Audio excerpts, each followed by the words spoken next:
Hi friends, welcome to Suman Guru education YouTube channel. Dear friends, మనందరికీ తెలిసిందే 2024 సంవత్సరంలో నూతన ప్రభుత్వం ఏర్పడిన తర్వాత మన ముఖ్యమంత్రి నారా చంద్రబాబు నాయుడు గారు తన మొదటి సంతకం మెగా డిఎస్సి ఫైల్ మీద చేశారు. మరి కొన్ని రోజుల్లో డిఎస్సి నోటిఫికేషన్ వెలువడనుంది. డిఎస్సి నోటిఫికేషన్తో పాటు ఎగ్జామ్ కూడా మనం ప్రిపేర్ అవుతూ ఉండగానే నిర్వహించేస్తారు. డిసెంబర్ కల్లా పోస్టింగ్స్ ఇచ్చేయాలని చెప్పి ఇక్కడ మనకు వార్త రావడం జరిగింది. మరి ఈ తరుణంలో మన ప్రిపరేషన్ స్పీడ్ అనేది పెంచాల్సిన సమయం ఉంది. అందు గురించి ముఖ్యంగా తెలుగు కంటెంట్ అభ్యర్థుల్ని దృష్టిలో పెట్టుకొని ఎవరైతే తెలుగు పోస్టులకి ప్రిపేర్ అవుతున్నారో అటువంటి మిత్రులను దృష్టిలో పెట్టుకొని ఇక్కడ ఈ వీడియోని నేను రూపొందిస్తున్నాను. ఇందులో భాగంగా ఆంధ్రప్రదేశ్ తెలుగు వాచకం 9వ తరగతి తెలుగు వాచకం తెలుగు పరిమళం నుంచి ఇక్కడ 100 బిట్లతో కూడినటువంటి ఒక వీడియోని నేను ఇస్తున్నాను. ఈ బిట్స్ని ఒకసారి మనం అలాగ స్టడీ చేస్తూ ముందుకు వెళ్ళిపోదాం. చూడండి, మీరు చూస్తున్నారు ఏపీ టెట్కం డిఎస్సి తెలుగు కంటెంట్ 9వ తరగతి తెలుగు కంటెంట్ సుమన్ గురు యూట్యూబ్ ఛానల్. ఇక్కడ నుంచి తెలుగు కంటెంట్ సాధన బిట్లను మనం చూస్తూ వెళ్ళిపోదాం. ఒక్కొక్కటిగా ప్రాక్టీస్ చేస్తూ ముందుకు వెళ్ళిపోదాం. బిట్ నెంబర్ 1, క్రింది వాటిలో తప్పుగా ఉన్న అంశంని గుర్తించండి. క్రింది వాటిలో తప్పుగా ఉన్న అంశంని గుర్తించండి. ఆప్షన్ ఏ, ధర్మబోధ పాఠ్యభాగము రచయిత నన్నయ్య భట్టు. నన్నయ్య 11వ శతాబ్దపు కవి. నన్నయ్య తూర్పు చాళుక్య ప్రభువు రాజరాజ నరేంద్రుని ఆస్థాన కవి. ఆప్షన్ డి, ధర్మబోధ అను పాఠ్యభాగము ఆంధ్ర మహాభారతం సభాపర్వములోని చతుర్దశ వాసం నుంచి గ్రహింపబడినది. ఇలా 4 ఆప్షన్లు ఇవ్వడం జరిగింది. ఈ 4 ఆప్షన్లలో సరైన జవాబుని గుర్తించండి. వీటిలో రాంగ్ స్టేట్మెంట్ ఏది? జవాబు ఆంధ్ర మహాభారతము సభాపర్వము అన్నది తప్పు. ఆంధ్ర మహాభారతంలోని ఆది పర్వంలోని చతుర్దశ వాసము నుంచి ఈ పాఠ్యభాగం గ్రహింపబడినది. అంటే శకుంతల దుష్యంతుల కథ ఆంధ్ర మహాభారతమున సభాపర్వమున చతుర్దశ వాసములో ఉన్నది అన్న విషయం మనం గుర్తుపెట్టుకోవాలి. పర్వము మరియు ఆశ్వాసము ఈ రెండు కూడా మనం గుర్తుపెట్టుకోవాల్సి ఉంటుంది. ఇకపోతే ధర్మబోధ 9వ తరగతిలో పద్యభాగంలో మొదటి పాఠం ధర్మబోధ. ఈ పాఠ్యభాగం రచయిత నన్నయ్య భట్టు. ఇది సరైన స్టేట్మెంటే. నన్నయ్య కాలం 11వ శతాబ్దం మనకు తెలుసు. చాళుక్య ప్రభువు తూర్పు చాళుక్య ప్రభువు రాజరాజ నరేంద్రుని ఆస్థాన కవి. సభాపర్వము కాకుండా ఆది పర్వము చతుర్దశ వాసంలో శకుంతల దుష్యంతుల కథ ఉంది అని గుర్తుపెట్టుకోవాలి. బిట్ నెంబర్ 2, క్రింది వాటిలో సరికాని అంశంని గుర్తించండి. అంటే 3 స్టేట్మెంట్లు సరైనవి ఉన్నాయి, ఒకటి రాంగ్ స్టేట్మెంట్ ఉంది. అది ఏదో గుర్తించండి.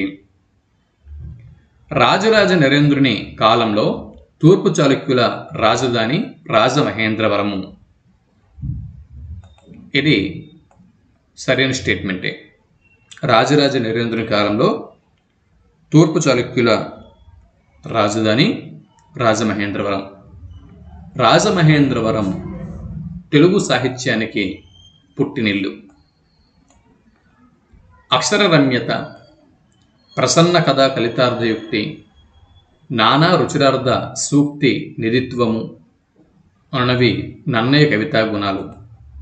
అక్షర రమ్యత, ప్రసన్న కథా కలితార్థయుక్తి, నానా రుచిరార్థ సూక్తి నిధిత్వము ఈ 3 గుణాలు నన్నయ్య కవితా గుణములు. అవునా? ఈ 3 నన్నయ్య గారి కవితా గుణములు మనందరికీ తెలుసు. కాబట్టి 3వ స్టేట్మెంట్ కూడా సరైనదే. నన్నయ్య కవిత్వ విశారదుడు, విద్యాదయితుడు అని నన్నయ్యని ప్రశంసించిన వారు ఎవరు? నన్నయ్యను కవిత్వ విశారదుడు అని, విద్యాదయితుడు అని ప్రశంసించిన వారు తిక్కన గారండి. మారన కాదు, ఇది తప్పు. నన్నయ్యను కవిత్వ విశారదుడు, విద్యాదయితుడు అని తిక్కన గారు ప్రశంసించారు. ఓకే, కరెక్షన్ చేసుకోండి. Bit number 3. క్రింది వాటిలో సరైన అంశంని గుర్తించండి. మానవులు చేసే ప్రతి పనికి, ప్రతి సంకల్పానికి వారి అంతరాత్మ అసలైన సాక్షి. Option B. అంతరాత్మను చంపుకుంటే మనిషి తనను తాను వంచుకున్నట్లే. గృహస్థ ధర్మంని, సంతాన ప్రాధాన్యాన్ని, సత్యం గొప్పతనాన్ని చెప్పడమే ధర్మబోధ పాఠం ఉద్దేశము. వీటిలో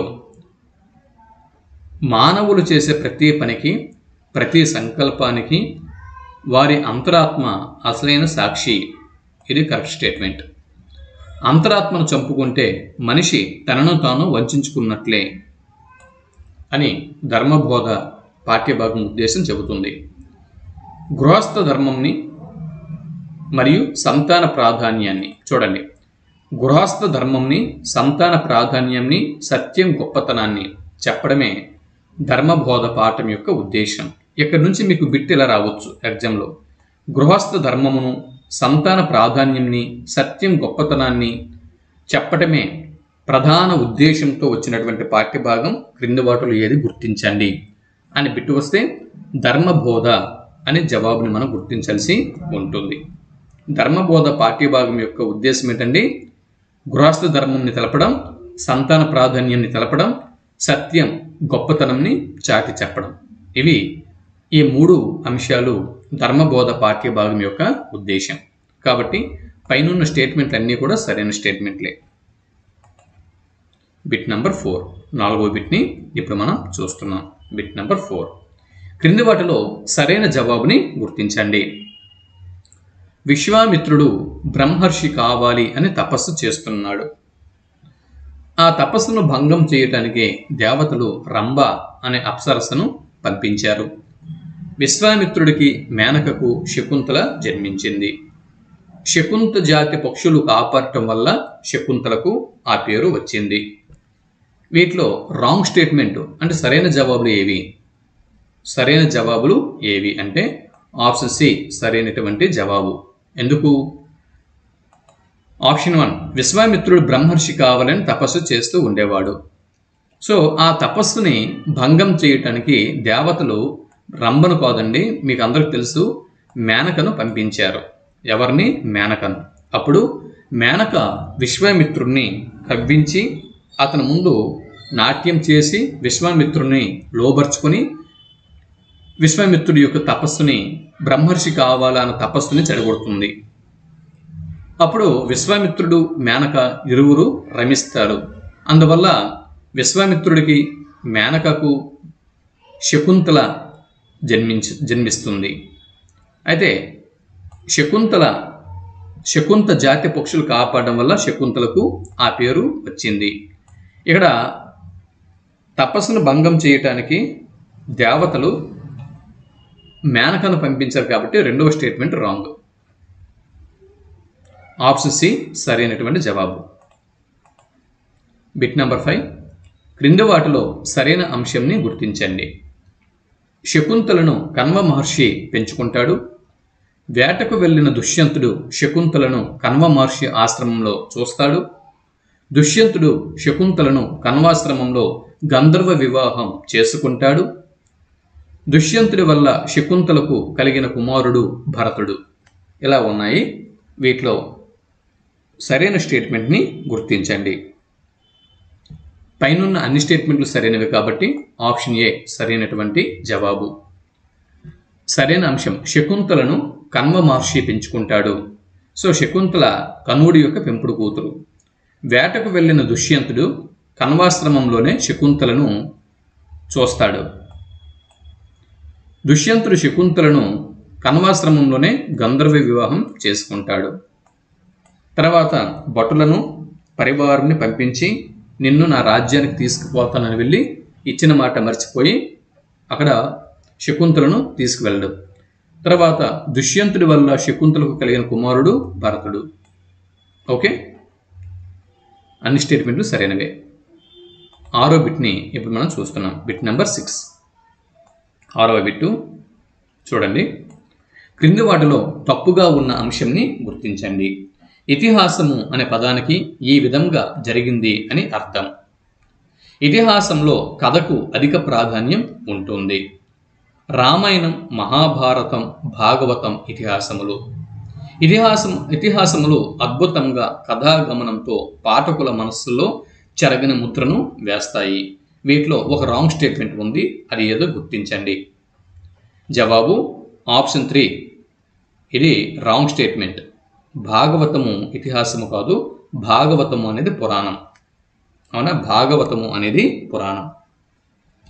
ఇతిహాసములు రెండే, రామాయణము మరియు మహాభారతం, ఈ రెండే ఇతిహాసములు.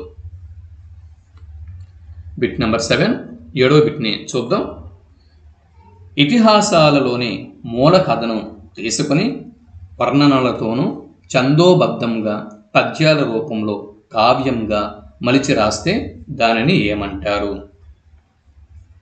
ఇతిహాసాలలోని మూల కథని తీసుకుని వర్ణనలతో ఛందోబద్ధంగా పద్యాల రూపంలో కావ్యంగా మలిచి రాస్తే అది ప్రబంధ కావ్యమా, ఇతిహాస కావ్యమా, పురాణ కావ్యమా, శతకమా? సరైన జవాబుని గుర్తించండి. జవాబు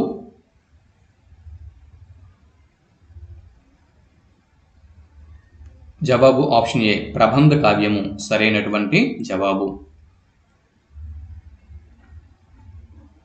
నెక్స్ట్ బిట్ నెంబర్ 8. 9వ తరగతిలోని పద్య భాగంలోని పాఠ్యాంశాలు వరుస క్రమంలో సరైన దాన్ని గుర్తించండి. 9వ తరగతి పద్య భాగం ఏదైతే ఉందో ఈ పద్య భాగంలోని పాఠ్యాంశాలు వరుస క్రమం. జవాబు ఆప్షన్ బి, పాఠ్యాంశాల వరుస క్రమం. ముందు ధర్మబోధ తర్వాత చైతన్యం వస్తుంది, తర్వాత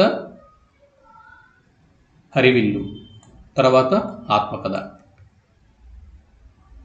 ఇది పద్యభాగం పాఠ్యాంశాల వరుస క్రమం.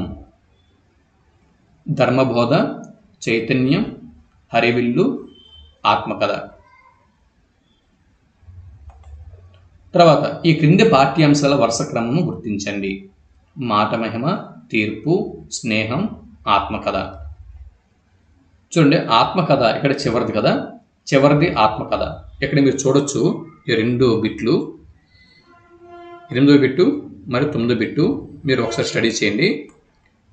ఇక్కడ ఉన్నటువంటి పాఠ్యాంశాలు ఇక్కడ ఆత్మకథ ఉంది, ఇక్కడ ఆత్మకథ ఉంది. సో ఆత్మకథకి ముందు పాఠ్యాంశాలు ఏవో ఇక్కడ మనం తెలుసుకున్నాం.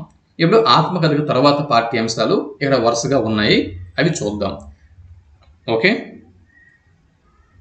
ఇక్కడ క్రింది పాఠ్యాంశాల వరుస క్రమము గుర్తించండి. జవాబు ఆప్షన్ బి. ఏంటి? 4th వన్ ఆత్మకథ. ఆత్మకథ తర్వాత పాఠ్యభాగం స్నేహం. స్నేహం తర్వాతి పాఠ్యభాగం తీర్పు. తర్వాతి పాఠ్యభాగం మాట మహిమ. ఆత్మకథ, స్నేహం, తీర్పు, మాట మహిమ. ఓకే, సో ఇప్పుడు మీకు ఏమర్థమైంది? పాఠ్యాంశాల వరుస క్రమం. ఇప్పుడు చూడండి, పాఠ్యాంశాల యొక్క వరుస క్రమంని ఒకసారి మనం పరిశీలన చేద్దాం. ముందు ధర్మబోధ అనేది ఫస్ట్ లెసన్ 1. ధర్మబోధ తర్వాత 2వ పాఠ్యభాగం చైతన్యం 2. తర్వాత 3వ పాఠ్యభాగం హరివిల్లు. తర్వాత 4వ పాఠ్యభాగం ఆత్మకథ. 5వ పాఠ్యభాగం స్నేహం. 6వ పాఠ్యభాగం తీర్పు. 7వ పాఠ్యభాగం మాట మహిమ. ఇవి ఈ 7 పాఠ్యభాగాలు కూడా పద్యభాగంలోనివే. ఈ 7 కూడా పద్యభాగంలోనివే. పద్యభాగంలో ఉన్నటువంటి 7 పాఠ్యాంశాలను తీసుకుని ఇలా మీకు నేను ఇచ్చాను, 2 బిట్ల రూపంలో ఇచ్చాను. ఇదిగో ధర్మబోధ, తర్వాత చైతన్యం, తర్వాత హరివిల్లు, తర్వాత ఆత్మకథ, తర్వాత స్నేహం, తర్వాత తీర్పు, చివరికి మాట మహిమ. ఈ 7 పాఠ్యాంశాలు ఇక్కడ పద్యభాగంలో వరుసగా ఉన్నటువంటి పాఠ్యాంశాలు. 10వ బిట్టు, బిట్ నెంబర్ 10. క్రింది వాటిలో తప్పుగా జతపరిచిన అంశంని గుర్తించండి. అంటే వివిధ పాఠ్యాంశాలు, ఆ పాఠ్యాంశాల యొక్క రచయితలు, వీటిలో తప్పుగా ఉన్నది ఏది అన్నది బిట్టు.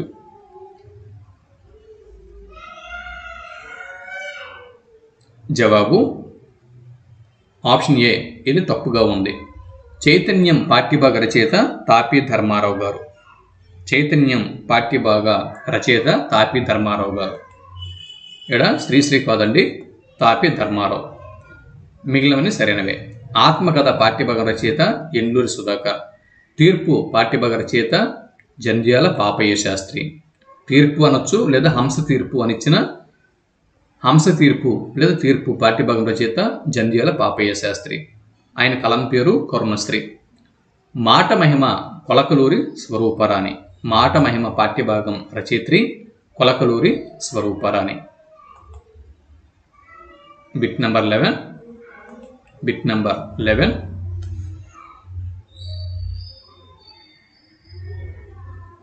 పాఠం వాటి ప్రక్రియలు జతపరచండి. పాఠాలు మరియు వాటి యొక్క ప్రక్రియలు జతపరచండి.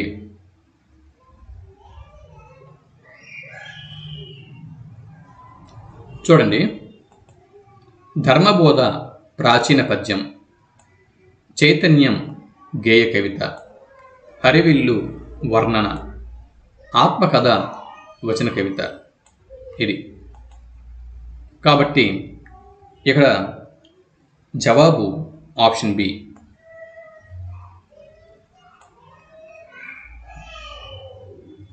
ఆప్షన్ బి అవుతుంది, ఆప్షన్ సి అవుతుంది. ఓకే, ఇది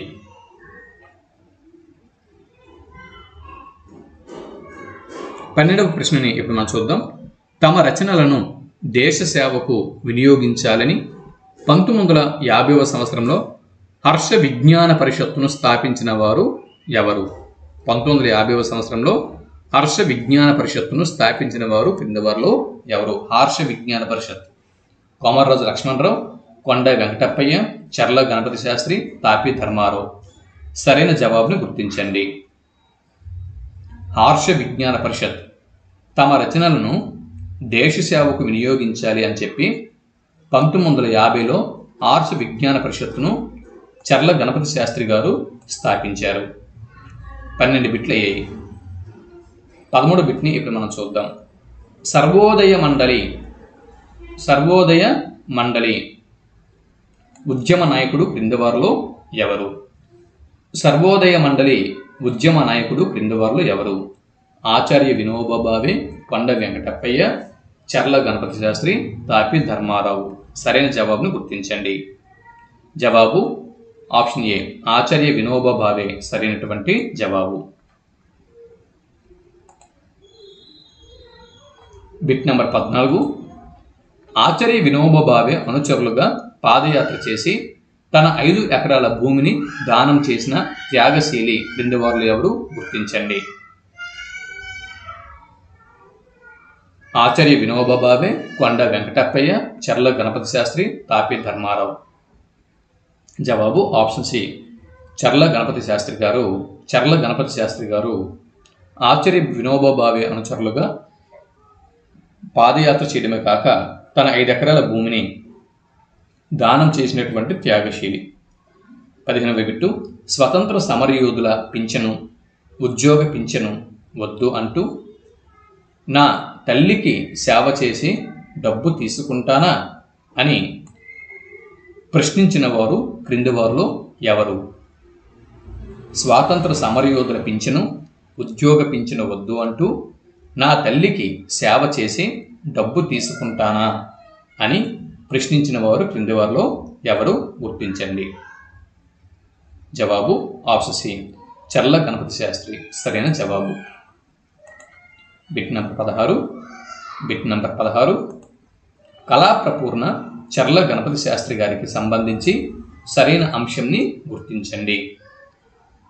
ఈయన హోమియో వైద్యం, ప్రకృతి వైద్యం ఉచితంగా చేసేవారు. ఈయన గాంధేయవాది మరియు శతాధిక గ్రంథకర్త. ఉప్పు సత్యాగ్రహం, విదేశీ వస్తు బహిష్కరణ, సహాయ నిరాకరణ ఉద్యమం, క్విట్ ఇండియా ఉద్యమాల్లో పాల్గొన్నారు.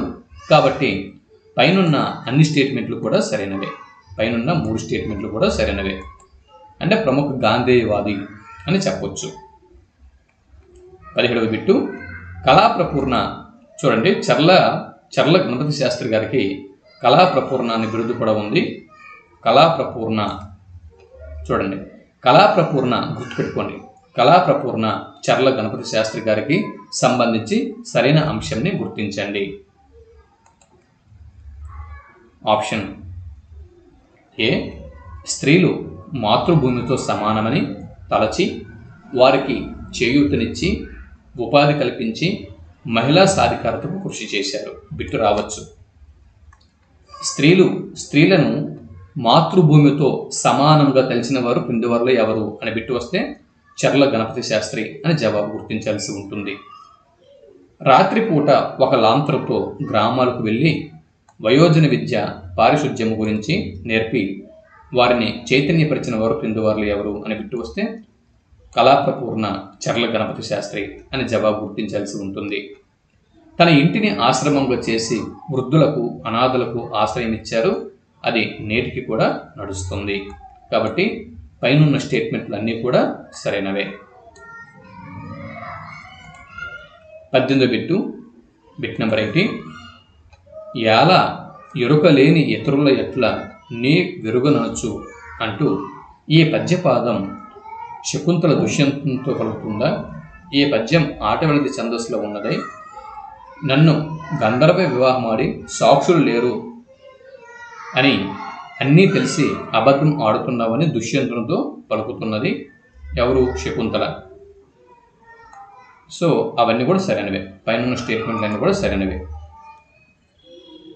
యాల ఎరుకలేని ఇతరుల ఎట్లు నీ వెరుగనొచ్చు అంటూ ఈ పద్యపాదంలో శకుంతల దుష్యంతునితో మాట్లాడుతున్నది, సంభాషిస్తున్నది. ఈ పద్యం ఆటవెళది ఛందస్సులో ఉంది. గంధర్వ వివాహం ఆడి సాక్షులు లేరు అని అన్నీ తెలిసి కూడా అబద్ధం ఆడుతున్నావా అని శకుంతల దుష్యంతునితో ఈ పద్యంలో పలుకుతున్నది. పైన స్టేట్మెంట్లన్నీ కూడా సరైనవే. 19వ బిట్ చూడండి. విమల యశోనిధి పురుష వృత్త మెరుంగుచునుండు జూవే వేదములను పంచభూతములు ధర్మము సంధ్యలు అంతరాత్మ యముడు చంద్రసూర్యులు అహంబు రాత్రి అనే మహాపదార్థములు ఇవి ఉండగా నరుడు తాన్ తక్కువ నేర్చునే తన్ను మృత్యులన్. పై పద్యము చూడండి, చంపకమాల వృత్తమునకు చెందుతుంది. విమల యశోనిధి అంటూ శకుంతల దుష్యంతుడిని కొనియాడుతున్నది. వేదములు పంచభూతములు ధర్మము ఉదయము సాయం సంధ్యలు అంతరాత్మ యముడు సూర్యచంద్రులు పగలు రాత్రి అనే మహాపదార్థములు ఉండగా మానవుడు తనను తాను వంచుకోలేడు అని ఈ భావం చెబుతున్నది. పైనున్న 3 స్టేట్మెంట్లు కూడా సరైనవే. బిట్ నెంబర్ 20, 20వ బిట్టు చూడండి. సతియును గుణవతియును ప్రజావతియును అనువ్రతియును అయిన వనిత అవజ్ఞాన్విత దృష్టిని జూచున అతి దుర్మతికి ఇహము పరము కలదే మతిని బరికించినన్ అనేటటువంటి ఈ పద్యంలో కంద పద్యము ఇందులో ఉన్న ఛందస్సు. శకుంతల దుష్యంతునికి ధర్మబోధ చేస్తున్నది. ఏమని చేస్తున్నది? పతివ్రత గుణవంతురాలు సంతానవతి అనుకూలవతి అయినటువంటి భార్యను తిరస్కార దృష్టితో చూస్తే దుష్టుడికి ఇహపర లోకాల్లో ప్రశాంతత ఉండదు అని చెప్పి అంటున్నది. పైవన్నీ సరైనటువంటి స్టేట్మెంట్లే. 21వ బిట్టు ఇప్పుడు మనం చూస్తున్నాం. Bit number 21. పత్రికా సంపాదకుడిగా దినపత్రికలలో తొలిసారిగా వ్యవహారిక భాషను ప్రవేశపెట్టిన వారు క్రింది వారిలో ఎవరు? చూడండి, బిట్ ఏంటి? దినపత్రికలలో తొలిసారిగా వ్యవహారిక భాష ప్రవేశపెట్టిన వారు క్రింది వారిలో ఎవరు? ఇది దినపత్రికలలో తొలిసారి వ్యవహారిక భాష, గుర్తుపెట్టుకోండి. దినపత్రికలలో తొలిసారికి వ్యవహారిక భాషను ప్రవేశపెట్టిన వారు ఎవరు అన్నది పెట్టు. జవాబు ఏమేమి ఉంటుంది? జవాబు ఆప్షన్ బి, తాపి ధర్మారావు సరైనటువంటి జవాబు. క్రింది వాటిలో తాపి ధర్మారావు గారి రచనలను గుర్తించండి. క్రింది వాటిలో తాపి ధర్మారావు గారి రచనల్ని గుర్తించండి.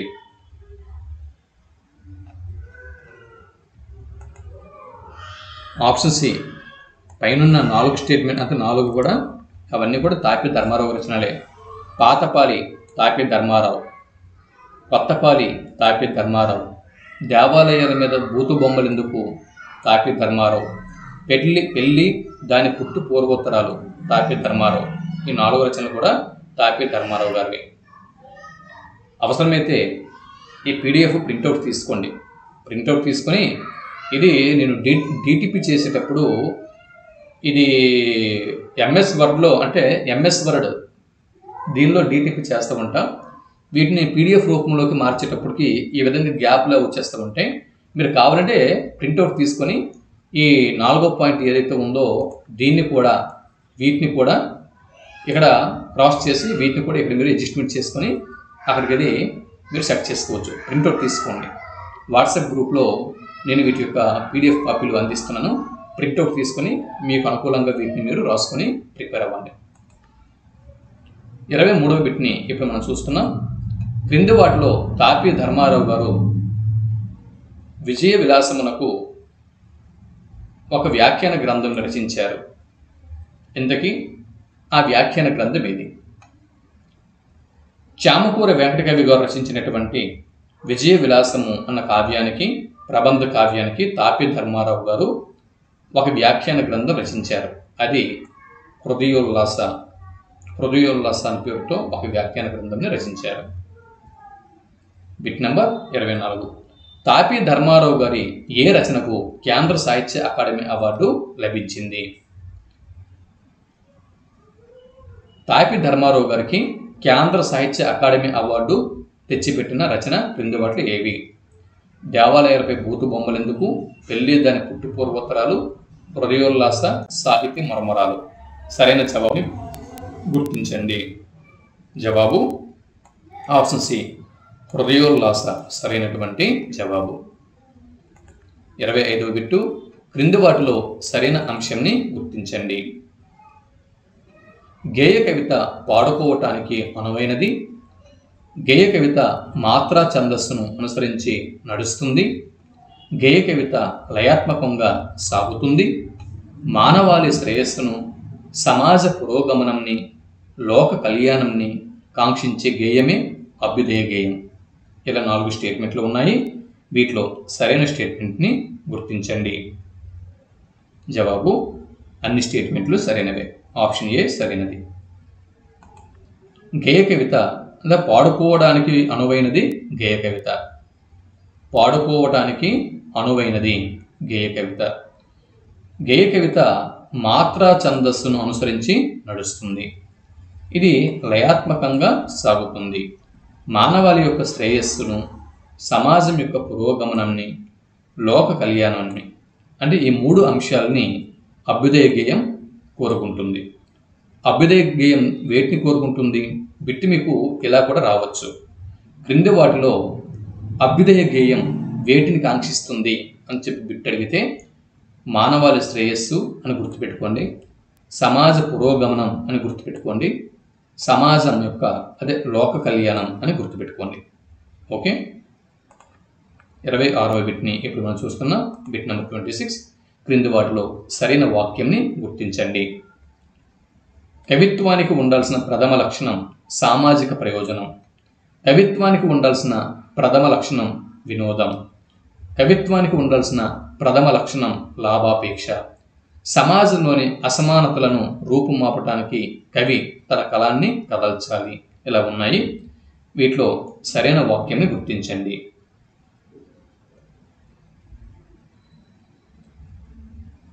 26 సి ఏంటి? కవిత్వానికి ఉండాల్సిన ప్రథమ లక్షణం సామాజిక ప్రయోజనం. అలాగే సమాజంలోని అసమానతలను రూపుమాపటానికి కవి తన కళాన్ని కదల్చాల్సి ఉంటుంది. ఈ రెండు స్టేట్మెంట్లు సరైనవి. కవిత్వానికి ఉండాల్సిన ప్రథమ లక్షణం ఏది అని గుర్తిస్తే సామాజిక ప్రయోజనం అని గుర్తించాల్సి ఉంటుంది. సమాజంలోని అసమానతల్ని రూపుమాపడానికి కవి తన కళల్ని కదల్చాల్సి ఉంటుంది. 27వ బిట్టు, అందమగు మేఘాల సంధులో ఒక చిన్న గుందిలో దూరి ఓ కవి ఒట్టి మ్రోడువు కాకురా. అందమగు మేఘాల సంధులో ఒక చిన్న గొందిలో దూరి ఓ కవి ఒట్టి మ్రోడువు కాకురా అనే ఈ గేయ పంక్తులు తాపి ధర్మారావు గారి ఏ గ్రంథంలోనివి? పాతపాలి, కొత్తపాలి, సాహితీ మర్మరాలు, రాలు రప్పలు. వీటిలో సరైన జవాబుని గుర్తించండి.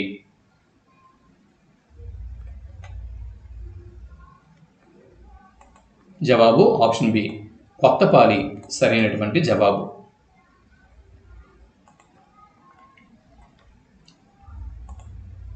ఏకత పాటలను ఇంక చాలించరా ఓ కవి రోత పాటలు మానరా అని పాడుకున్న కవి ఎవరు?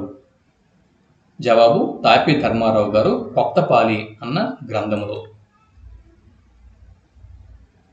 తాపి ధర్మారావు గారి కొత్తపాలి ప్రకారం క్రింది వాటిలో సరైన అంశాన్ని గుర్తించండి.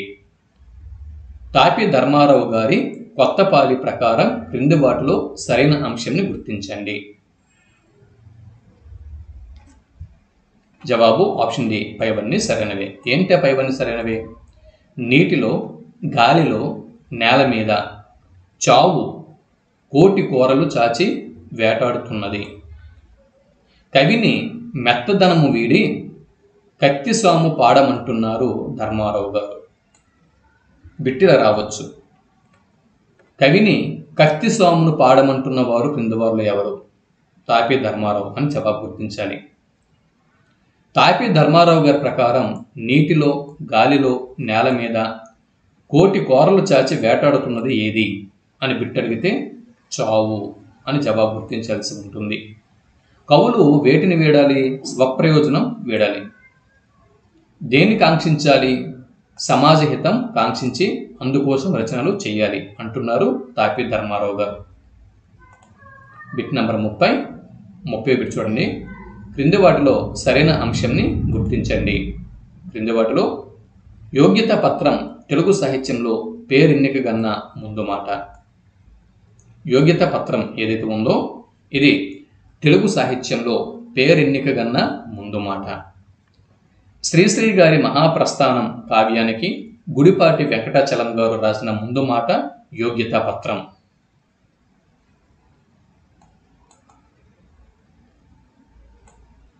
తన కవిత్వానికి ముందు మాట రాయమని శ్రీశ్రీ అడిగితే కవిత్వంని తూచే రాళ్ళు తన దగ్గర లేవు అన్నాడు చలం. కవిత్వంని తోచవద్దు, అనుభవించి పలవరించమన్నాడు శ్రీశ్రీ. జవాబు ఆప్షన్ ఏ, పైవన్నీ సరైనవే. ఈ 4 స్టేట్మెంట్లు కూడా సరైనవే. బాగా ఒకసారి స్టడీ చేయండి. ఈ 4 స్టేట్మెంట్లను స్టడీ చేయండి.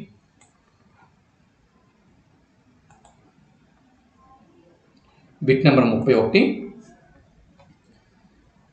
అక్షర దివిటీలు చేతబట్టి పదాల ఫలఫల ఆర్భాటాలతో తెలుగు కవితను కొత్త పుంతలు తొక్కించిన యుగకవి క్రింది వారిలో ఎవరు? శ్రీశ్రీ, తాపి ధర్మారావు, రావూరి భరద్వాజ, చలం. సరైన జవాబుని గుర్తించండి. జవాబు ఆప్షన్ ఏ, శ్రీశ్రీ సరైనటువంటి జవాబు. అక్షర దివిటీలు చేతబట్టి పదాల ఫలఫల ఆర్భాటాలతో తెలుగు కవితను కొత్త పుంతలు తొక్కించిన యుగకవి శ్రీశ్రీ. తనకి ప్రపంచానికి సామరస్యం కుదిరిందాక కవి చేసే అంతర్ బహిర్ యుద్ధారావమే కవిత్వం అని పలికిన వారు క్రింది వారిలో ఎవరు? తనకి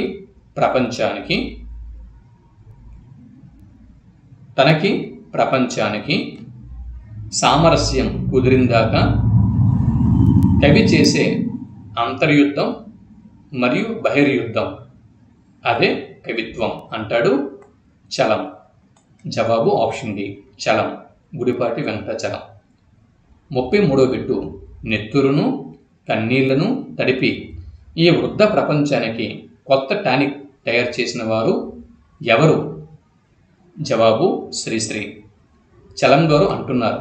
ఏమని అంటున్నారు? చలం గారి ప్రకారం, గుడిపాటి వెంకటాచలం గారి ప్రకారం నెత్తురుని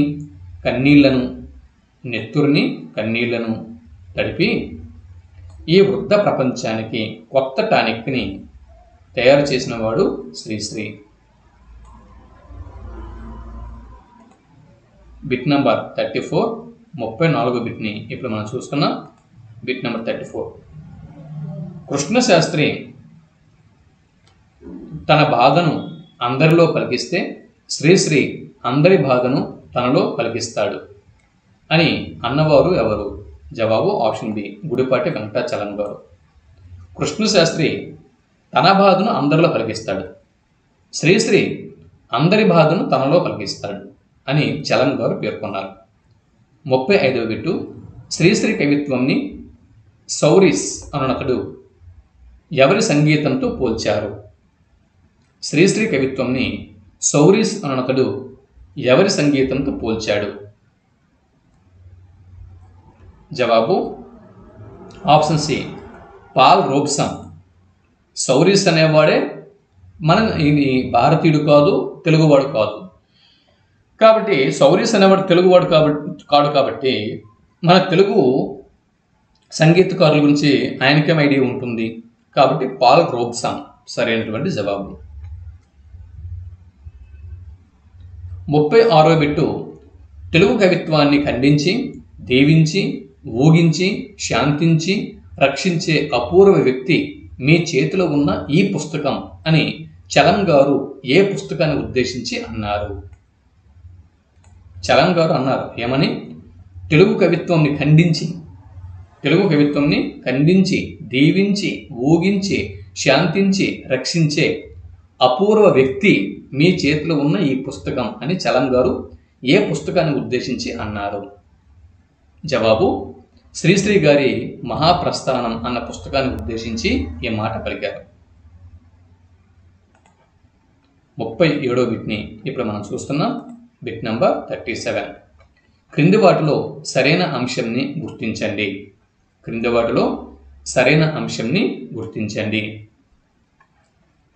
కావ్యాలలో అష్టాదశ వర్ణనలు ఉంటాయి.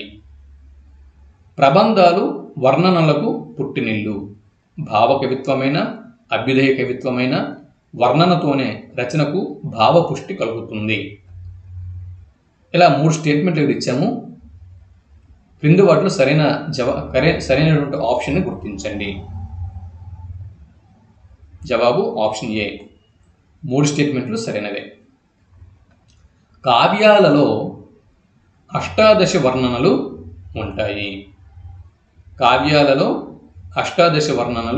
ఉంటాయి. ప్రబంధాలు వర్ణనలకు పుట్టినిల్లు. ప్రబంధాలు అనేవి వర్ణనలకు పుట్టినిల్లు. భావకవిత్వమైన, అభ్యుదయ కవిత్వమైన వర్ణనతోనే రచనకు భావపుష్టి కలుగుతుంది. పైన 3 స్టేట్మెంట్లు సరైనవే. 38వ బిట్టు. క్రింది వాటిలో సరైన అంశంని గుర్తించండి.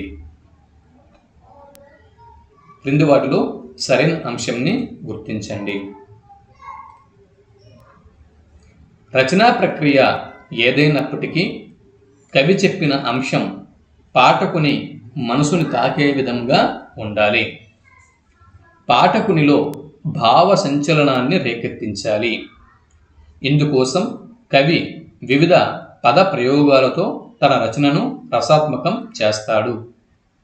విషయాన్ని కేవలం విషయంగా కాకుండా సరైన పోలికలతో వివరిస్తాడు. ఎవరు? కవి. దీనినే వర్ణన అని చెప్పి అంటారు. జవాబు అన్ని స్టేట్మెంట్లు కూడా సరైనవే. ఎందుకు ఆ స్టేట్మెంట్లు ఏంటో ఒకసారి మనం చూద్దాం. రచనా ప్రక్రియ ఏదైనప్పటికీ కవి చెప్పేటటువంటి అంశం ఏదైతే ఉంటుందో అది ఆ కవి రాసినటువంటి గ్రంథం ఉంటుంది కదా, ఆ గ్రంథాన్ని చదివేవాడే పాఠకుడు. ఆ పాఠకుడు ఆ గ్రంథంని, కవి రాసిన గ్రంథంని పఠించేటప్పుడు ఆ పాఠకుని యొక్క మనస్సుని, ఆ అంశం, కవి రాసిన అంశం తన యొక్క పాఠకుని యొక్క మనస్సుని తాకాలి. ఆ విధంగా రచన అనేది ఉండాలి.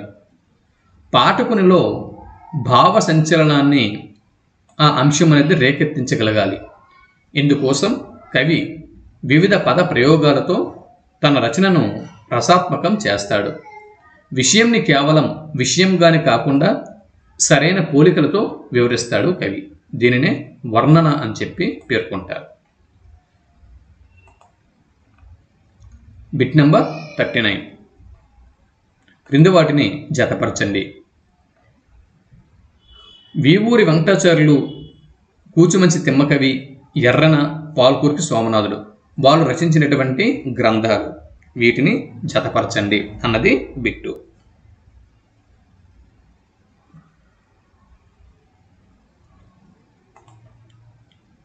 జవాబు: వీవూరి వెంకటాచార్యుడు విశ్వకర్మ పురాణం రచించాడు. కూచుమంచి తిమ్మకవి రుక్మిణి పరిణయం రచించారు. ఎర్రన గారు హరివంశంని రచించారు. పాల్కురికి సోమనాథుడు పండితారాజ్య చరిత్రని రచించాడు. కాబట్టి ఇక్కడ జవాబు ఆప్షన్ బి సరైనటువంటి జవాబు. ఆప్షన్ బి సరైనటువంటి జవాబు. ఓకే.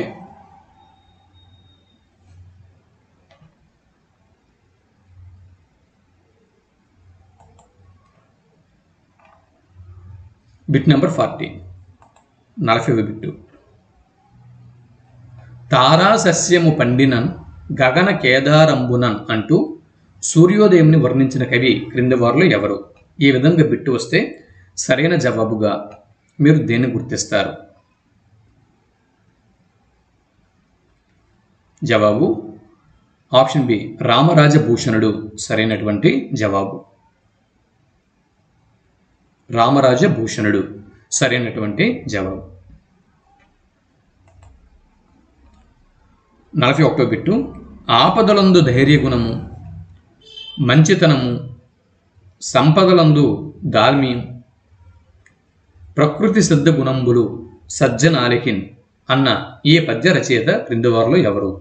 భర్తృహరి, తూర్జటి, నన్నయ, ఏనుగు లక్ష్మణ కవి. సరైన జవాబుని గుర్తించండి.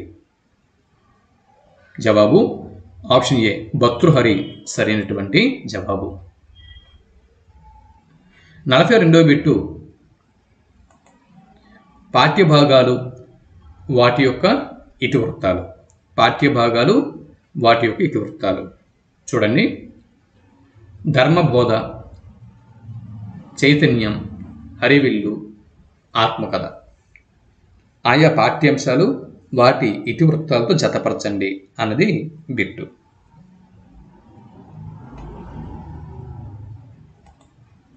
ధర్మబోధ కుటుంబ సంబంధాలని బోధిస్తూ, అంటే ధర్మబోధ అన్న పాఠ్యభాగంలో ఇతివృత్తం కుటుంబ సంబంధాలు. చైతన్యం అన్న పాఠ్యభాగంలో ఇతివృత్తం సామాజిక బాధ్యత. హరివిల్లు అనేటటువంటి ఈ పాఠ్యభాగంలో ఇతివృత్తం ప్రకృతి. ఆత్మకథ ఈ పాఠ్యభాగం యొక్క ఇతివృత్తం స్వయం కృషి. అయితే ఇక్కడ బై మిస్టేక్ నేను ఆప్షన్ అనేది ఇవ్వలేదు. ఇది A1, B2, C3, D4. ఇది గుర్తుపెట్టుకోండి. ఓకే, ఆప్షన్లలో లేదు, కరెక్షన్ చేసుకోండి. ఆప్షన్లలో లేదు, బై మిస్టేక్ నేను ఇక్కడ ఆప్షన్ ఇవ్వలేదు. ఇక్కడ సెకండ్ ఆప్షన్ ఏదైతే ఉందో దీనిలో అడ్జస్ట్మెంట్ చేద్దాం అనుకున్నాను. ఏదో పరధ్యానంలో అడ్జస్ట్మెంట్ చేయలేకపోయినాను, కరెక్షన్ చేసుకోండి.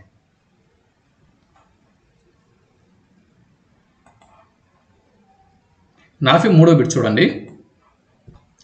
క్రింది వాటిలో పాఠాలు మరియు ఇతివృత్తాలు ఉన్నాయి. తప్పుగా ఉన్నదాన్ని గుర్తించండి. వివిధ పాఠ్యాంశాలు వాటి యొక్క ఇతివృత్తాలు. వాటిలో తప్పుగా ఒకటి ఉంది, అదేదో గుర్తించండి. జవాబు ఆప్షన్ డి ఇల్లలకగానే. ఇది తప్పుగా ఉంది. ఇది దీనిలో ఉన్నటువంటి ఇతివృత్తం ఇల్లలకగానే అన్న పాఠ్యభాగంలో ఉన్నటువంటి ఇతివృత్తం స్త్రీ చైతన్యం. ఇందులో ఉన్న ఇతివృత్తం స్త్రీ చైతన్యం. ఇక స్నేహం పాఠ్యభాగంలో ఇతివృత్తం వ్యక్తిత్వ వికాసం. తీర్పు పాఠ్యభాగంలో ఉన్న ఇతివృత్తం పరోపకారం. మాట మహిమ అన్న పాఠ్యభాగంలో ఉన్న ఇతివృత్తం జీవన విధానం. ఓకే. 44వ బిట్టు పూలమ్ముకొని బ్రతికిపోయినా బాగుండు, నిత్యం రంగుల సుగంధాల వానలో నృత్యం చేసేవాడిని అని వాపోయిన వారు క్రింది వారిలో ఎవరు? డాక్టర్ ప్రసాదమూర్తి, తాపి ధర్మారావు, చర్ల గణపతి శాస్త్రి, దంతుర్తి శర్మ. సరైన జవాబును గుర్తించండి. జవాబు ఆప్షన్ ఏ డాక్టర్ ప్రసాదమూర్తి సరైనటువంటి జవాబు. ఆప్షన్ ఏ డాక్టర్ ప్రసాదమూర్తి సరైనటువంటి జవాబు.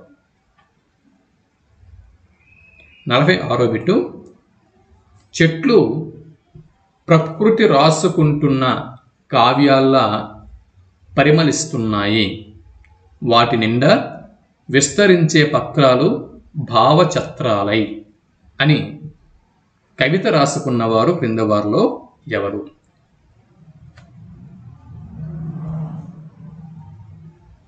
చెట్లు ప్రకృతి రాసుకుంటున్న కావ్యాలు వలె పరిమళిస్తున్నాయి, వాటి నిండా విస్తరించే పత్రాలు భావచత్రాలై.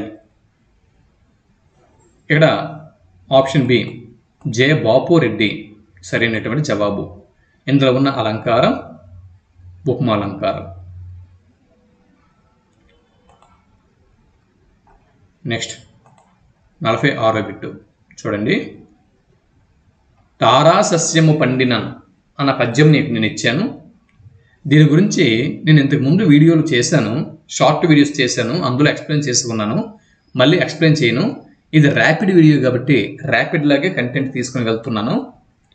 సో దీని ఎక్స్ప్లెనేషన్ కావాలనుకున్న వారు ఈ వీడియో కింద డిస్క్రిప్షన్లో లింక్ ప్రొవైడ్ చేస్తున్నాను, లేదా ప్లేలిస్ట్లో 9th క్లాస్ తెలుగు అన్నటువంటి ఒక కార్నర్ ఉంది, అది ఓపెన్ చేయండి, అవన్నీ కూడా మీకు వస్తాయి.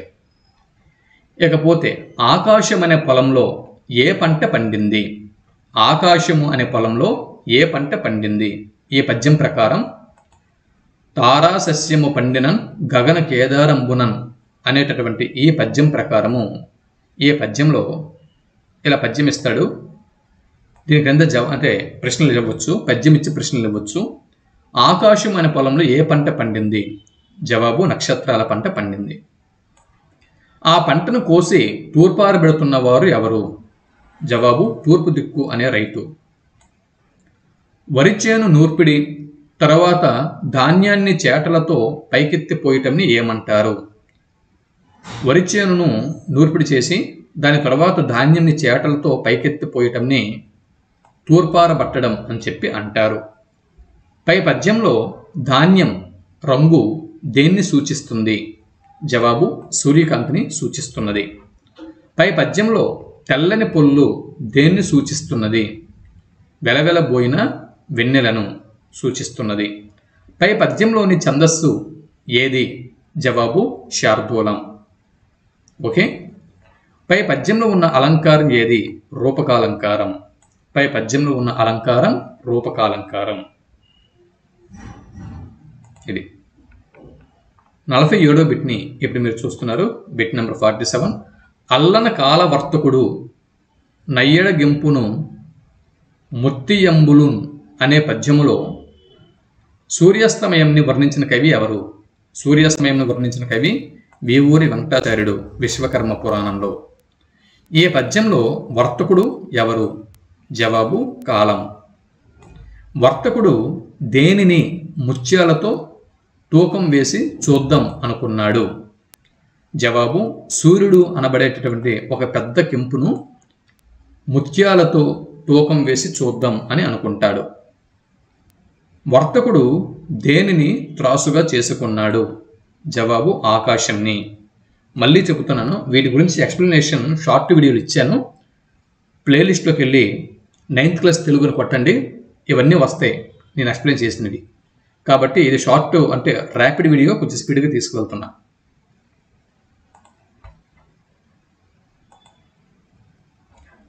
చూడండి, అల్లన కాలవర్తకుడు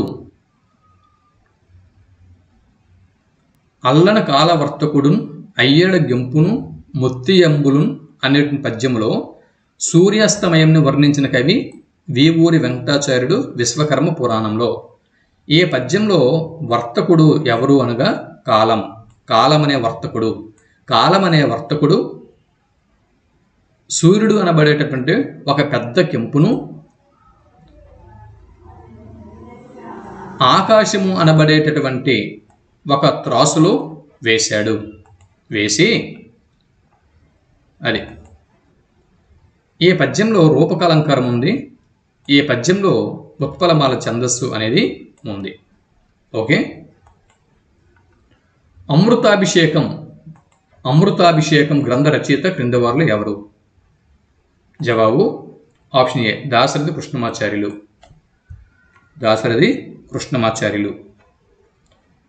49వ బిట్టు, శమనుని దుంతబట్టుకునే శుక్రుండు దావలి యోనుగంచు అను పద్యంలో వెన్నెల్లో జరిగే వింత విశేషాలను వర్ణిస్తున్న కవి క్రింది వారిలో ఎవరు?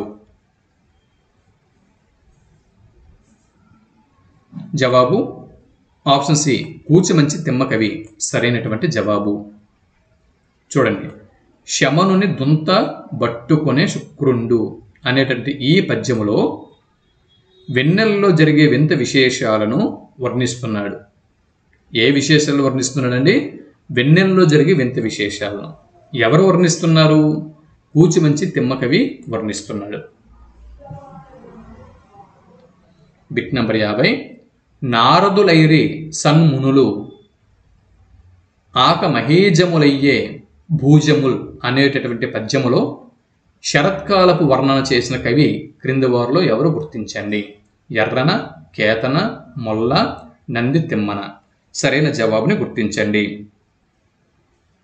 జవాబు కవయిత్రి మొల్ల సరైనటువంటి జవాబు. 50 బిట్లను మనం పూర్తి చేసుకున్నాం. 50 బిట్లు పూర్తి చేసుకున్నాం. 51 బిట్ చూడండి. ఇప్పుడు ధర్మబోధ పాఠం ద్వారా విద్యార్థులు సాధించాల్సిన అభ్యసన ఫలితాలు ఏవి? ధర్మబోధ అన్న పాఠ్య భాగం ద్వారా విద్యార్థులు సాధించాల్సిన అభ్యసన ఫలితాలు అనేవి ఏ, బి రెండు సరైనవే. అంటే ధర్మంని పాటించాల్సిన అవసరంని తెలుసుకుంటారు, సత్యం యొక్క గొప్పతనంని వివరించగలుగుతారు. ధర్మంని పాటించాల్సిన అవసరం ఏమిటి అన్న విషయం తెలుసుకుంటారు. సత్యం యొక్క గొప్పతనంని వారు తెలుసుకోవడమే కాక దాని మీద వివరణ కూడా చేయగలరు. ఇది ధర్మబోధ పాఠం ద్వారా విద్యార్థులు సాధించాల్సిన అభ్యసన ఫలితాలు. 52వ బిట్టు, చైతన్యం అనే పాఠ్యభాగం ద్వారా విద్యార్థులు సాధించాల్సిన అభ్యసన ఫలితాలు ఏవి? ఇక్కడ జవాబు ఆప్షన్ డి మనం అనుకుందాం. దీని ప్రకారం మనం పరిశీలన చేసినట్లయితే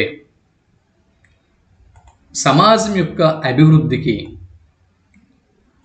తమ కర్తవ్యంని విద్యార్థులు అర్థం చేసుకుంటారు. మేధావులు ఎవరి పక్షాన ఉండాలో విశ్లేషణ చేయగలుగుతారు. కవిత్వం యొక్క గొప్పతనంని, కవి యొక్క కర్తవ్యంని విద్యార్థులు తెలుసుకుంటారు. ఇది చైతన్యం పాఠ్యభాగం ద్వారా విద్యార్థులు సాధించాల్సిన అభ్యసన ఫలితాలు. ఇక హరివిల్లు, చైతన్యం తర్వాత పాఠ్యభాగం హరివిల్లు. ఈ హరివిల్లు పాఠం ద్వారా విద్యార్థులు సాధించాల్సిన అభ్యసన ఫలితాలు ఏవి? మనిషికి ప్రకృతితో ఉండే అనుబంధంని అర్థం చేసుకుంటారు. అలా అర్థం చేసుకోవడమే కాక ప్రకృతి కాపాడటానికి బాధ్యత కూడా తీసుకుంటారు. కవుల వర్ణనలోని సాహిత్యపు విలువలను విద్యార్థులు గుర్తించగలుగుతారు. వివిధ కవుల రచనలలోని వైవిధ్యంని గ్రహించగలుగుతారు. రచనల్లోని వైవిధ్యం. కాబట్టి ఆప్షన్ డి స్టేట్మెంట్ సరైనది. ఆత్మకథ పాఠ్యభాగం ద్వారా విద్యార్థులు సాధించాల్సిన అభ్యసన ఫలితాలు. ఆత్మకథ పాఠం ద్వారా విద్యార్థులు సాధించాల్సిన అభ్యసన ఫలితాలు ఏవి? స్ఫూర్తి ప్రదాతులైన వ్యక్తుల జీవితాలను ఆదర్శంగా తీసుకుని, స్ఫూర్తి ప్రదాతులు ఎవరైతే ఉంటారో అటువంటి వ్యక్తుల జీవితాలను ఆదర్శంగా తీసుకుని వారి బాటలో నడిచేందుకు ప్రయత్నం చేస్తారు.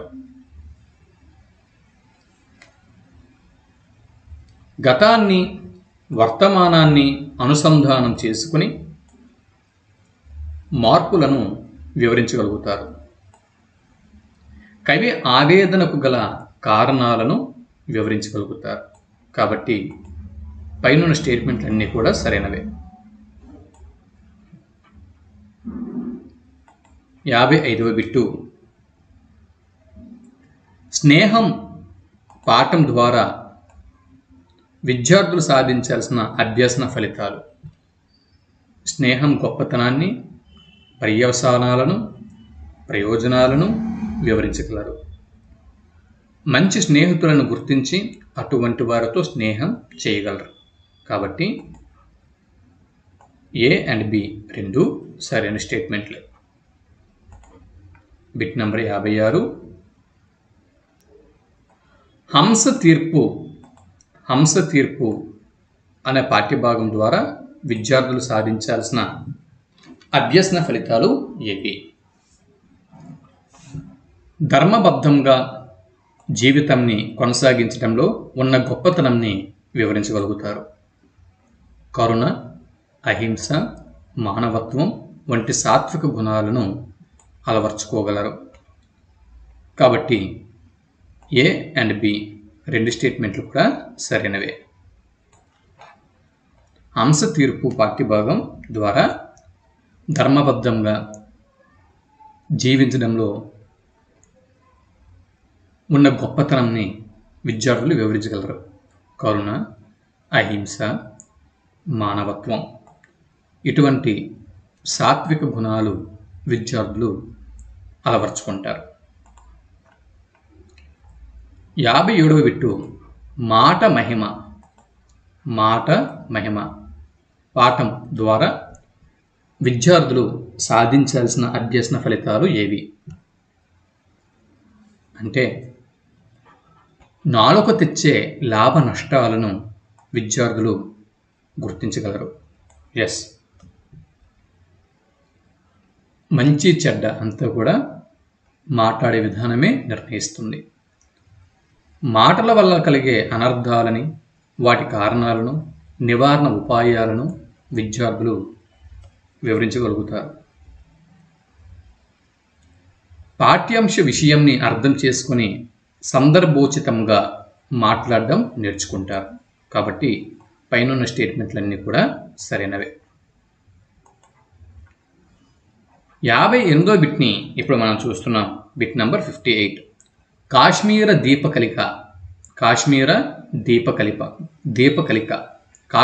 దీపకలిక అనేది ఒక యాత్రా చరిత్ర.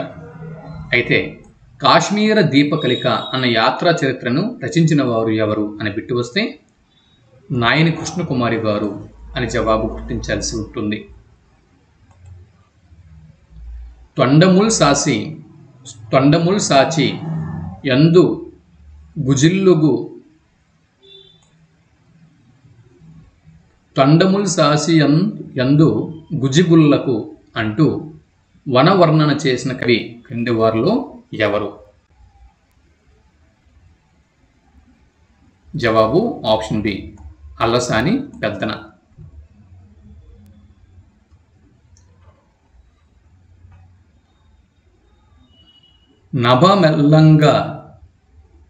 నభమెల్లంగలయంగా నిండబుడిచే అంటూ ఆకాశంలో చుక్కలను చూచి ముచ్చటపడిన కవి క్రింది వారిలో ఎవరు?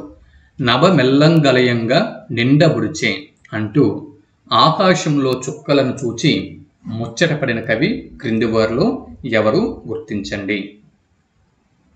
జవాబు ఆప్షన్ సి శ్రీనాథుడు సరైనటువంటి జవాబు. వాయునందన శతకంను రచించిన వారు క్రింది వారిలో ఎవరు? వాయునందన శతకం. జవాబు ఆప్షన్ ఏ పలకులూరి స్వరూపరాణి సరైనటువంటి జవాబు. 62వ బిట్టు. నా అనుభవం నేర్పిన పాఠమే నా కవిత్వం అని తన కవితా గుణాలను ప్రకటించుకున్నవారు క్రింది వారిలో ఎవరు? బిట్టు మరోసారి. నా అనుభవం నేర్పిన పాఠమే నా కవిత్వం అని తన కవితా గుణాలను ప్రకటించుకున్నవారు క్రింది వారిలో ఎవరు? జవాబు ఎండ్లూరి సుధాకర్. 63వ బిట్టు. జాషువా రచనలపై పరిశోధనలు చేసి పిహెచ్డి పట్టా పొంది జాషువా పరిశోధన కేంద్రం తరపున దాదాపుగా 20 గ్రంథాలకు సంపాదకత్వం వహించిన వారు క్రింది వారిలో ఎవరు? గుర్తించండి. జవాబు ఎండ్లూరి సుధాకర్ సరైనటువంటి జవాబు.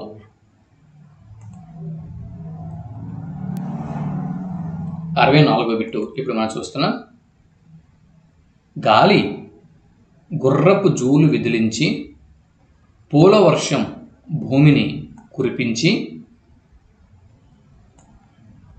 పాట పాటకు పొంగు మున్నీరుల మాట మాటకు జారు కన్నీరుల మేం ఆడుతాం మేం పాడుతాం అనే గీటురాయి కవితను రాసిన వారు క్రింది వారిలో ఎవరు? గుర్తించండి.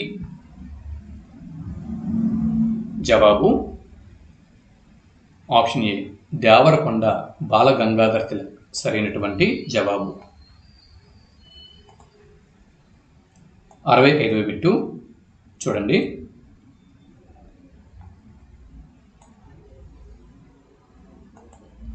మేం మనుష్యులం మేం మహస్సులం గుండె లోపలి గుండె కదిలించి మేం ఆడుతాం మేం పాడుతాం అనే గీటురాయి కవితను రాసిన వారు ఎవరు అని బిట్టు వస్తే దేవరకొండ బాలగంగాధర్ తిలక్.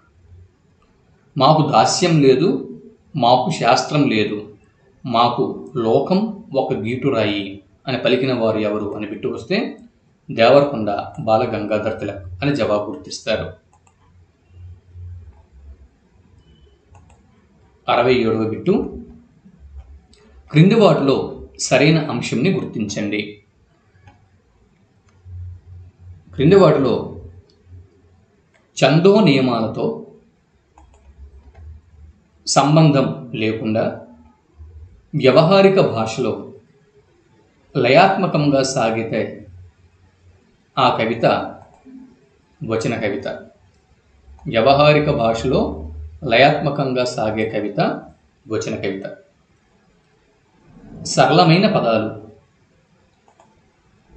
సరళమైనటువంటి పదాలు వాక్యాలతో ధ్వని గర్భితంగా ఉండే కవిత వచన కవిత. రచయిత తాను చెప్పదలుచుకున్న భావంని సూటిగా స్పష్టంగా చెప్పడం వచన కవిత ప్రత్యేకత. తాను చెప్పదలుచుకున్న భావంని సూటిగా స్పష్టంగా చెప్పడం వచన కవిత యొక్క ప్రత్యేకత. పైవన్నీ సరైనవే. Bit number 68. ఆధునిక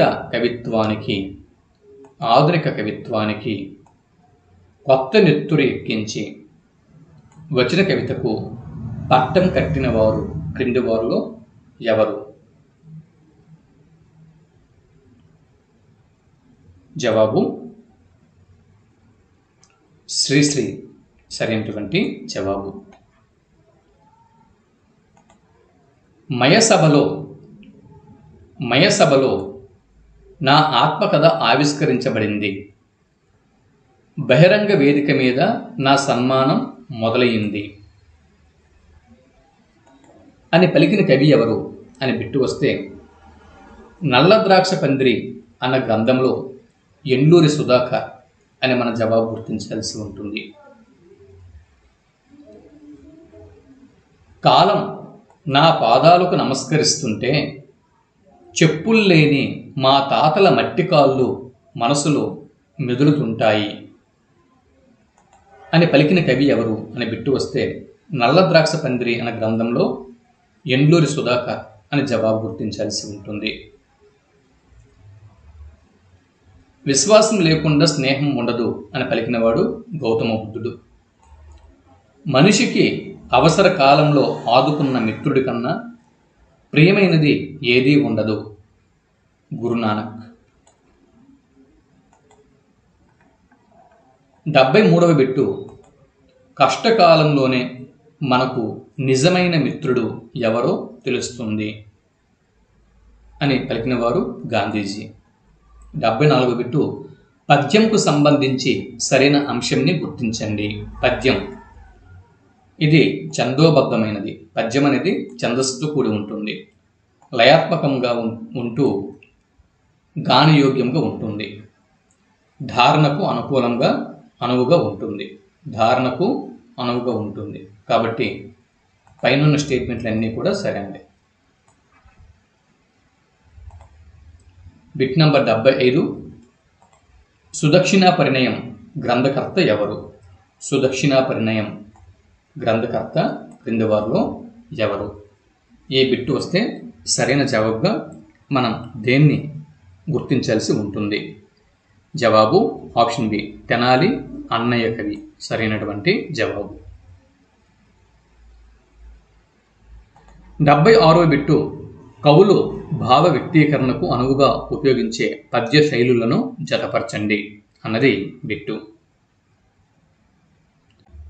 చూడండి, ఇక్కడ విక్రీడిత పద్యాలు అంటే కవులు ఉద్ధతి కోసం విక్రీడిత పద్యాలని ఉపయోగిస్తారు, సుకుమారత కోసం మాలా పద్యాలని తీసుకుంటారు, తాత్విక భావాల కోసం గీత పద్యాలని తీసుకుంటారు, పుష్పాపచయాది సందర్భాల కోసం రగడ మరియు పంచచామర్లను తీసుకుంటారు.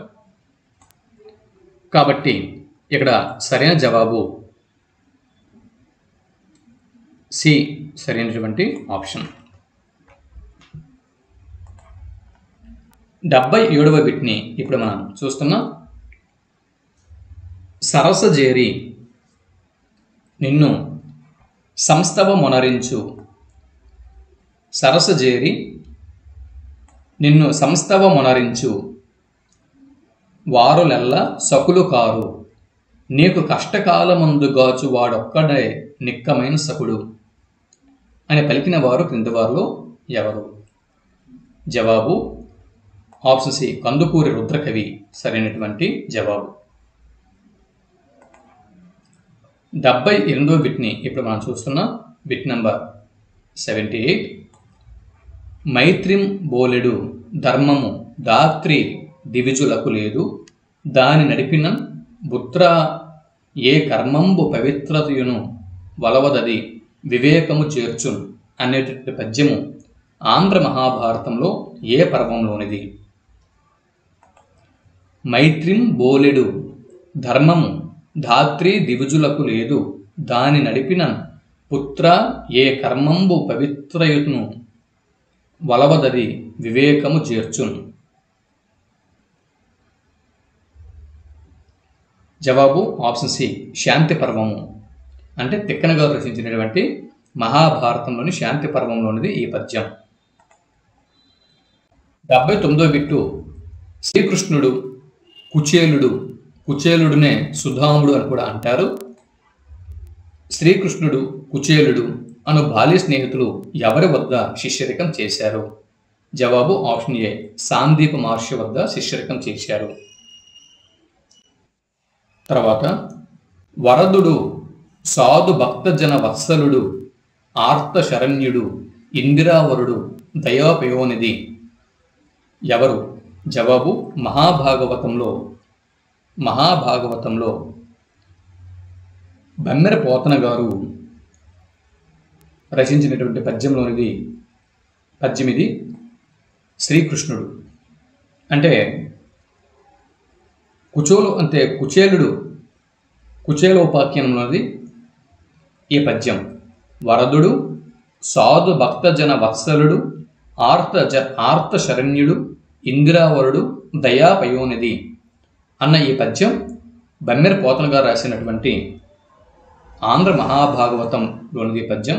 శ్రీకృష్ణుడి గురించి అంటే ఈ పద్యంలో ఉన్నటువంటి వ్యక్తి శ్రీకృష్ణుడిని ఈ పద్యం చెబుతుంది. కుచేలుని యొక్క అసలు పేరు ఏమిటి? జవాబు సుధాముడు. తెలుగు బాల శతకం రచయిత క్రింది వారిలో ఎవరు? తెలుగు బాల శతకం రచయిత ఆప్షన్ సి జంధ్యాల పాపయ్య శాస్త్రి సరైనటువంటి జవాబు. కరుణశ్రీ గారి పుష్ప విలాపంను ఆర్ద్రంగా పాడి వినిపించిన వారు క్రింది వారిలో ఎవరు? జవాబు ఆప్షన్ బి ఘంటసాల గారు సరైనటువంటి జవాబు. 84వ బిట్ని ఇప్పుడు మనం చూస్తున్నాం. ఒక చిన్న కథను కానీ ఒక సన్నివేశాన్ని కానీ కవి మనసుకు నచ్చిన ఏదైనా వస్తువు తీసుకుని ఛందోబద్ధమైన పద్యాలలో వర్ణించి చెబితే అది ఏ సాహిత్య ప్రక్రియ అవుతుంది అన్నది బిట్టు. జవాబు ఆప్షన్ బి ఖండకావ్యం సరైనటువంటి జవాబు. కవయిత్రి తిలక అన్నది ఎవరి బిరుదు? కవయిత్రి తిలక అన్నది ఎవరి బిరుదు? జవాబు ఆప్షన్ ఏ కొలకలూరి స్వరూపారాణి గారి బిరుదు కవయిత్రి తిలక. చంద్రగ్రహణం అనే కావ్యం నుంచి మాట మహిమ అనే పాఠ్యభాగం గ్రహింపబడినది. ఇంతకీ చంద్రగ్రహణం కావ్య రచయిత క్రింది వారిలో ఎవరు? గుర్తించండి. జవాబు ఆప్షన్ ఏ కొలకలూరి స్వరూపారాణి. 87వ బిట్ని ఇప్పుడు మనం చూస్తున్నాం.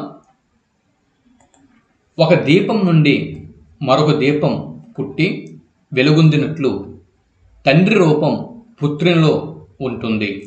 ఇందులో ఉన్న అలంకారం ఏది? జవాబు ఆప్షన్ ఏ ఉపమాలంకారం. ఆకాశంలో మేఘం వెండి కొండల తెల్లగా ఉన్నది. ఇందులో ఉన్న అలంకారం ఉపమాలంకారం. ఈ అలంకారాల గురించి నెక్స్ట్ క్లాస్లో మనం ఎక్స్ప్లెయిన్ చేసుకుందాం. ముందుకు పదండి. ఉర్దూ రచయిత్రి ఇస్మత్ చూగ్తాయ్ కథలను తెలుగులోకి అనువాదం చేసిన వారు క్రింది వారిలో ఎవరు? జవాబు ఆప్షన్ బి పి సత్యవతి సరైనటువంటి జవాబు. ఉర్దూ రచయిత్రి ఇస్మత్ చూగ్తాయ్ కథలను తెలుగు అనువాదం చేసిన వారు పి సత్యవతి గారు. Bit number 90.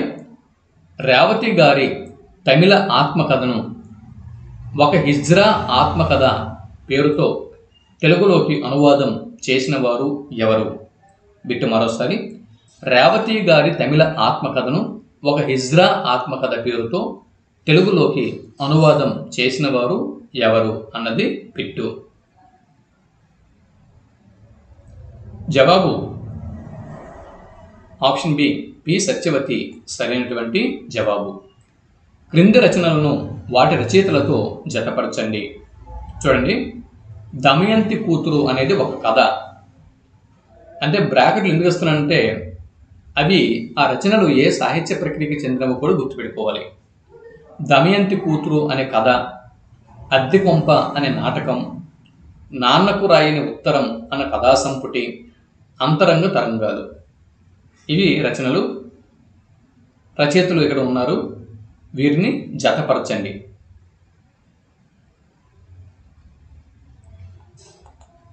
దమయంతి కూతురు అన్న కథని రాసిన వారు పి సత్యవతి గారు. దమయంతి కూతురు అన్న కథను పి సత్యవతి గారు రాశారు. అద్దె కొంప అన్న నాటకంని తనికెళ్ళ భరణి గారు రచించారు. ఇకపోతే నాన్నకు రాయని ఉత్తరం అనేటటువంటి కథా సంపుటిని పింగళి బాలాదేవి గారు రచించారు. అంతరంగ తరంగాలు అన్న రచనను ఆశావాది ప్రకాష్ రావు గారు రచించారు. కాబట్టి ఆప్షన్ సి ఇక్కడ సరైనటువంటి జవాబు. 92వ బిట్ని ఇప్పుడు మనం చూస్తున్నాం. 92వ బిట్టు, క్రింది వాటిలో ఊటుకూరి లక్ష్మీకాంతమ్మ గారి రచన కానిది బిట్స్ జాగ్రత్తగా మనం గమనించాలి. ఎగ్జామ్ రాసేటప్పుడు ఊటుకూరి లక్ష్మీకాంతమ్మ గారి రచన కానిది క్రింది వాటిలో ఏది? జవాబు ఆప్షన్ డి, ప్రత్యూష పవనాలు అన్నది ఊటుకూరి లక్ష్మీకాంతమ్మ గారి రచన కాదు. ప్రత్యూష పవనాలని రచించిన వారు ఆశావాది ప్రకాష్ రావు గారు రచించారు. ప్రత్యూష పవనాలు అనేది ఆశావాది ప్రకాష్ రావు గారి రచన. ఇకపోతే నా విదేశీ పర్యటన అనుభవాలు, గుర్తుపెట్టుకోండి, నా విదేశీ పర్యటన అనుభవాలు ఊటుకూరి లక్ష్మీకాంతమ్మ గారు రచించారు.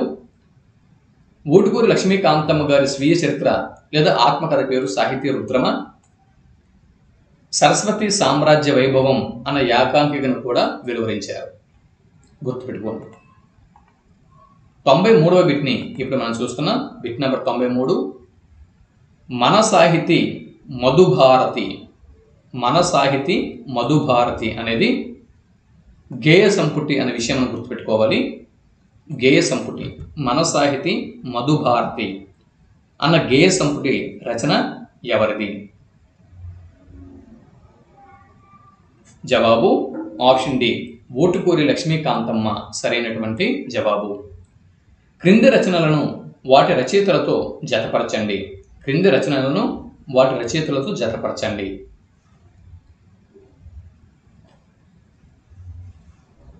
చూడండి, శ్మశాన వాటిక అనేది ఒక నవల. శ్మశాన వాటిక గుర్రం జాషువా గారు కూడా రచించారు. చూడండి, శ్మశాన వాటిక నవల శ్రీపాద సుబ్రహ్మణ్యం శాస్త్రి గారు రచించారు. ఓకే, శ్రీపాద సుబ్రహ్మణ్య శాస్త్రి గారు రచించారు శ్మశాన వాటి. ఇకపోతే ఆంధ్ర కవయిత్రులు ఊటుకూరి లక్ష్మీకాంతమ్మ గారి రచన ఇది. అవధాన చాటువులు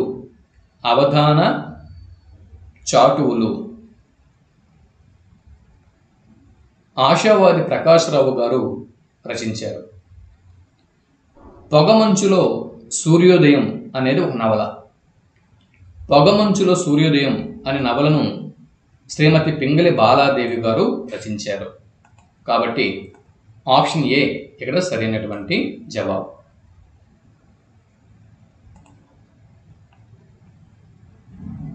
95వ బిట్ని ఇక్కడ మనం చూస్తున్నాం. బిట్ నెంబర్ 95, ఆత్మకథలు వాటి రచయితల పేర్లను జతపరచండి. ఆత్మకథలు వాటి రచయితల పేర్లు.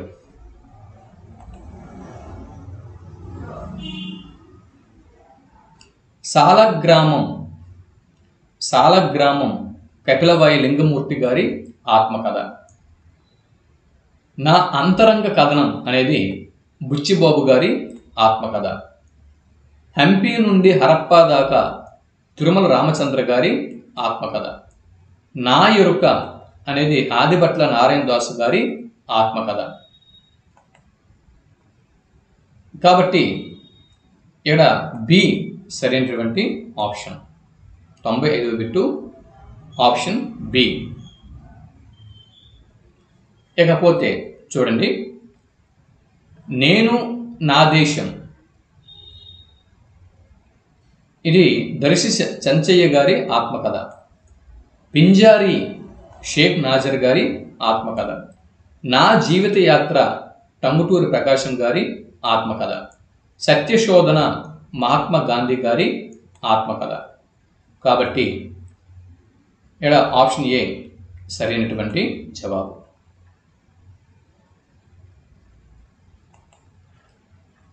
మల్లె మొగ్గల గొడుగు. మల్లె మొగ్గల గొడుగు. మల్లె మొగ్గల గొడుగులో ప్రకాశం జిల్లాలోని మాదిగల జీవిత సారాన్ని ఆవిష్కరించిన వారు క్రింది వారిలో ఎవరు? జవాబు ఆప్షన్ సి ఎండూరి సుధాకర్. చూడండి, బిట్టల రావచ్చు. మల్లె మొగ్గల గొడుగు అనే రచనలో, ఈ గ్రంథంలో ప్రకాశం జిల్లాలోని మాదిగల జీవిత సారాన్ని ఆవిష్కరించిన వారు క్రింది వారిలో ఎవరు అని బిట్టు వస్తే ఎండూరి సుధాకర్. లేదా బిట్టు ఇలా కూడా రావచ్చు. ప్రకాశం జిల్లాలోని మాదిగల జీవిత సారంని ఆవిష్కరించిన ఎండూరి సుధాకర్ గారి రచన క్రింది వాటిలో ఏది అని బిట్టు వస్తే మల్లె మొగ్గల గొడుగు అని జవాబు గుర్తించాల్సి ఉంటుంది. 98వ బిట్ని ఇప్పుడు మనం చూస్తున్నాం. Bit number 98. ఇక్కడ చూడొచ్చు. ప్రతి మనిషి పుట్టుకకు విలువ ఉంటుంది అంటూ దీనజనుల గొంతే నినదించిన ప్రాతస్మరణీయుడు క్రింద వారిలో ఎవరు అని బిట్టు వస్తే గుర్రం జాషువా అని జవాబు గుర్తించాల్సి ఉంటుంది. తెలుగు కథా సాహిత్యంలో తొలిసారి 1925లో పల్లం రాజు కథలో దళితుల ప్రస్తావన మనకు కనిపిస్తుంది. బిట్టు మరోసారి వన్స్ మోర్. తెలుగు కథా సాహిత్యంలో గుర్తుపెట్టుకోండి. తొలిసారి 1925లో పల్లం రాజు కథలో దళితుల ప్రస్తావన మనకు కనిపిస్తుంది. అయితే ఈ పల్లం రాజు కథ రచయిత క్రింది వారిలో ఎవరు గుర్తించండి అన్నది బిట్టు.